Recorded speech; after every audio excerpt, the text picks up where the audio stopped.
Hello everybody. Today I'm going to be showing you how to refashion the jeans that you have into the pearl accent jeans that we're seeing all over the runways today. I'm Lisa Meekum with creativefashionblog.com, and in the next 5 minutes, hang on tight and I'll show you how. For today's tutorial, you'll need a needle and thread, some imitation pearl beads, and some old jeans.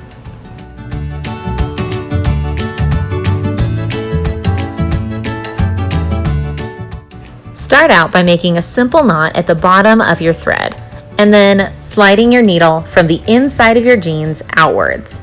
Place a single pearl bead on each stitch and put the needle back in right next to where that bead lies. That way you don't have any threads showing. Continue down your jeans and add as many beads as you like. When you're happy with the overall look, then tie a knot from the inside of your jeans again so there's no visible threads.